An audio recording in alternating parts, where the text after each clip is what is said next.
The old Farmall A is starting to get a little finicky. Back in episode 9, what happened to the tractor? The clutch on the brush mower didn't slip when I hit a log. It broke a piece in the transmission. The tractor was hauled off to be repaired. And at the same time, I had the fluids, filters, oil change, as well as the radiator drained and refilled with 50% antifreeze. While being in the shop, I also had the plugs and wires replaced from the distributor so that I wouldn't have to worry about doing it. It was done by a pro. During the last winter, that's 2020 to 2021, I started a rewire project, with the first thing being a new battery. I'll show you what I did and why.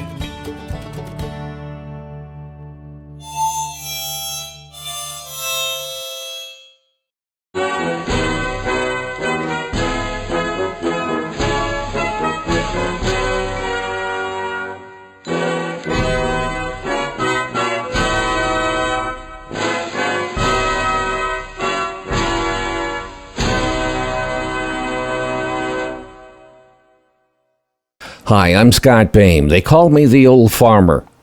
The Farmall A tractor started like a champ until last fall.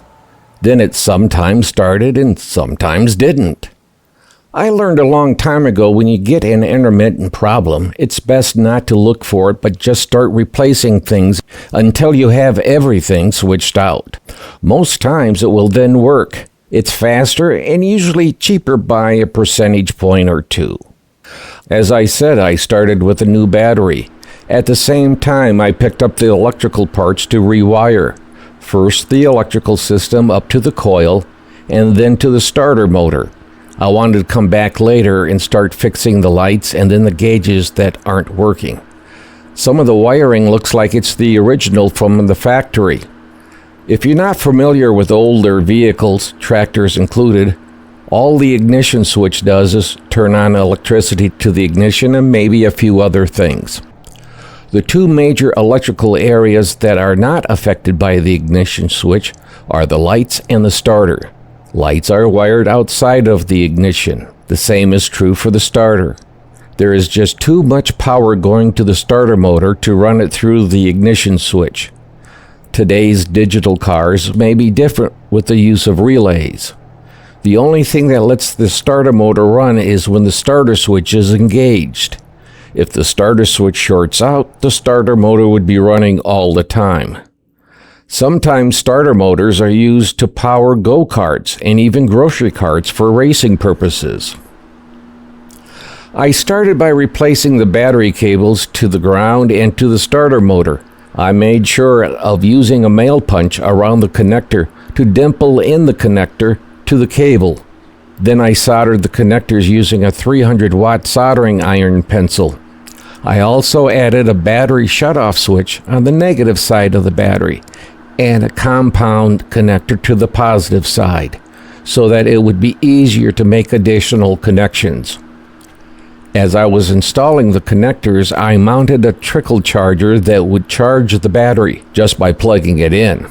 I hardwired the charger in front of the shutoff switch so that I could kill the power to the tractor but still be able to charge the battery. If I had installed the charger behind the cutoff switch, then when I killed the power, it would have made it impossible to charge the battery. The charger is mounted on the tractor using a block of wood. I replaced the ignition switch with one that would light up when it was feeding power to the ignition system. A lighted switch is important because I can leave the switch on, and when I turn the knob enough times to disconnect the battery, the light will go off. I then turn off the ignition switch. Although, when it's time to use the battery, I will again turn on the ignition switch so that I know when I have reconnected the battery. I worked on the tractor in between projects and producing videos. The sediment bowl was starting to leak, even when the valve was turned off. It had leaked about a drop a minute if I had the valve turned on, so I rebuilt the sediment bowl by replacing all the gaskets and seals. I can turn on the valve by hand, but it's much easier now if I use pliers. It's a good tight seal. Most times when a positive ground 6-volt tractor is converted to 12 volts with a negative ground, a lot of cheating goes on by adding a heavy-duty 1.5 ohm resistor. Most times it's ceramic and maybe at 50 watts. It's added between the ignition switch and the coil. If the resistor blows, the tractor won't start. Do not jump the resistor to test. It would not be a bad idea to have a couple of ballast resistors on hand. All you need to do is to be out tractoring someplace and have the resistor blow. Sometimes it's hard to find a replacement, sometimes at any price locally. That means waiting for a delivery, which could be 24 hours to a couple of weeks. If need be, bolt the extra ballast resistor next to the one on the tractor and cover the contacts with the proper connectors to keep them clean. You're using them as caps. I had to replace mine, and I wanted two, but Tractor Supply only had one. Napa was 4 times the price. I use a meter to check the wiring to see if it's okay. I check from connector to connector. If I have the power on, I use a neon test probe. One part clips to the ground and the other is either a screwdriver tip in shape or something like an ice pick. I rather check with electricity running through the wire and using the probe. If it doesn't light up, I then disconnect and use a meter to check the wire and connectors. Besides the burned out ballast resistor, I had a bad wire connector that was for the resistor.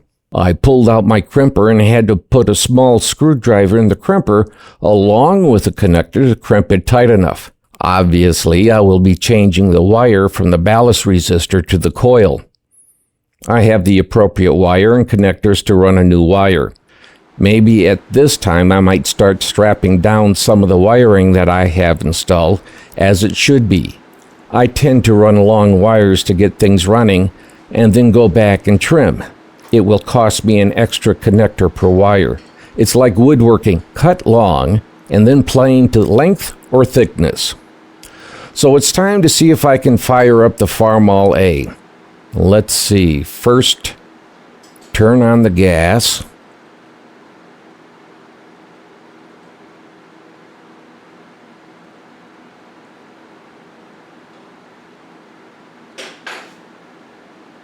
Climb aboard.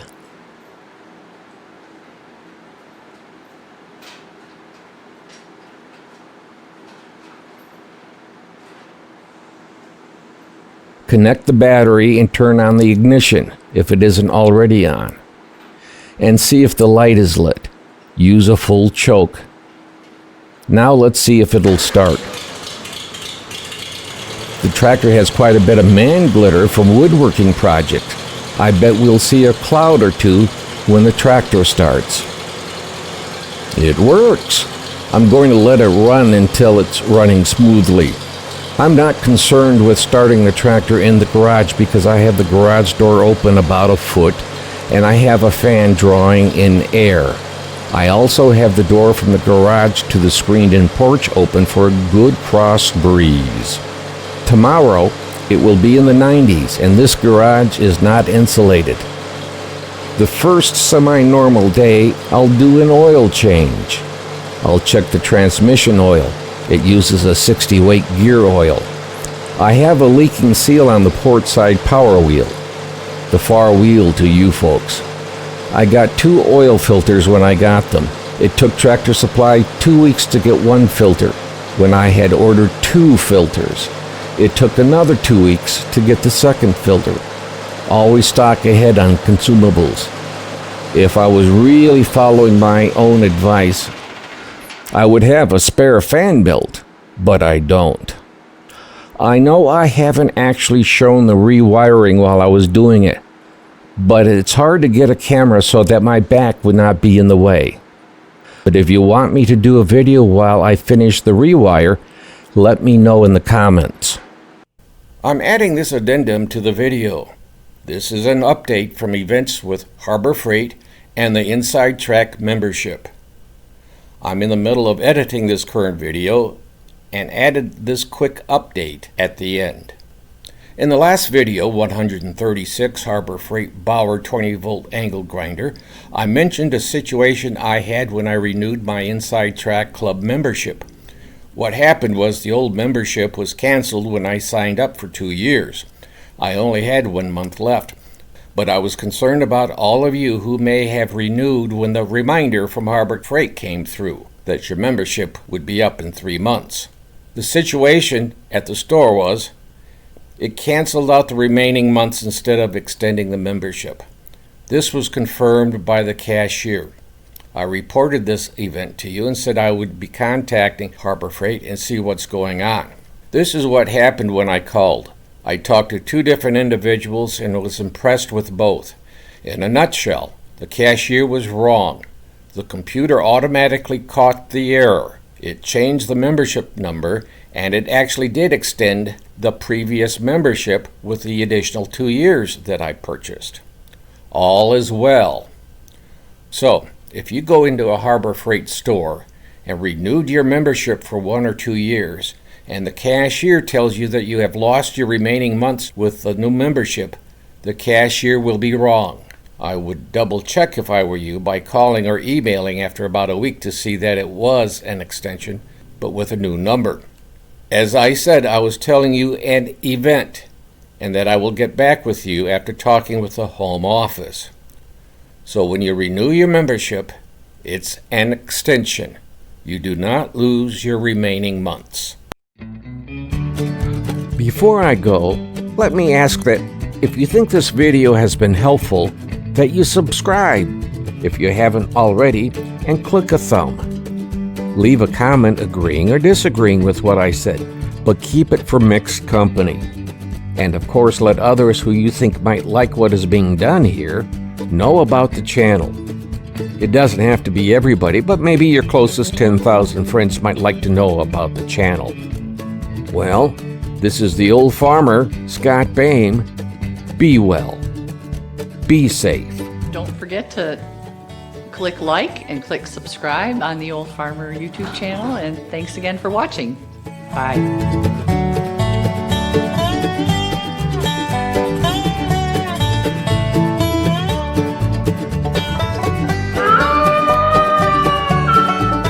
The VFW National Home for Children, providing families of veterans and active duty military opportunities for growth and development in a nurturing community. Please consider a donation to help their children and families. I.C. Rhodes speaking.